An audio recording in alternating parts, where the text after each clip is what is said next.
আফ্রিকার জঙ্গলের কাছে, ভিন্ন ইতিহাস, জঙ্গলের কাছেই মুসলমানদেরকে থাকতে দেওয়া হয়েছিল। মনে করা হয়েছিল জঙ্গলের সমস্ত হিংস্র প্রাণীরা এই মুসলমানদের শেষ করে দেবে, যুদ্ধ করা লাগবে না। হযরতে সাদ সে অবস্থা বুঝতে পারলেন, তিনি একটা মঞ্চ তৈরি করলেন।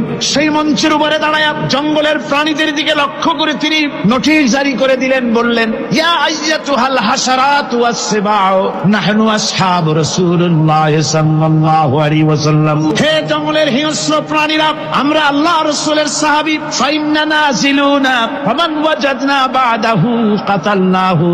আমরা রাসূলের সাহাবী, এইখানে আল্লাহর দ্বীনকে কায়েম করার জন্য আমরা এসেছি, আল্লাহর কলেমার আওয়াজ নিয়ে আমরা এখানে রাত কাটাবো। সুতরাং এই জঙ্গলের ভিতরে হিংস্র প্রাণী যত আছো সব আমাদের এই জায়গা ছেড়ে অন্যত্র চলে যাও। আফ্রিকার জঙ্গলি মানুষেরা চিন্তা করলো, মানুষের কথা কি জঙ্গলি প্রাণীতে শোনে নাকি, পাগলে কয় কি? তারা তাকায় তাকায় দেখলো হযরতে সাদের এই ঘোষণার পরে বাঘের কাতারে বাঘ, সিংহের কাতারে সিংহ, সাপের কাতারে সাপ, যার যার ডিম আর বাচ্চাগুলি মুখে কামড়ায়া সাহাবীদের এলাকা ছেড়ে দিয়ে তারা অন্যত্র চলে গেল।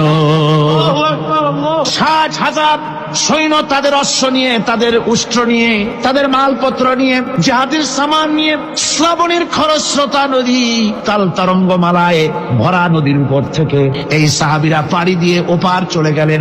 ওপার যাওয়ার পরে হযরতে সাদ বলছেন, তোমাদের কেউ কি হারায় গেছে নাকি? সবাই এদিক ওদিক তাকায় খুব করে বলল, মানুষ তো দূরের কথা, একটা উট আর ঘোড়াও একটাও হারায় যায় নাই।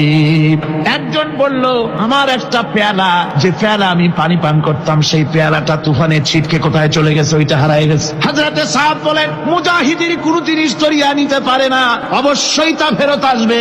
এই কথা তিনি বলতেছিলেন, হঠাৎ করে দরিয়ার কিনারে একটা আওয়াজ হলো, দেখা গেল তুফানের ভিতরে সেই হারানো বাটিটা তাদের মধ্যে ফিরে এসেছে।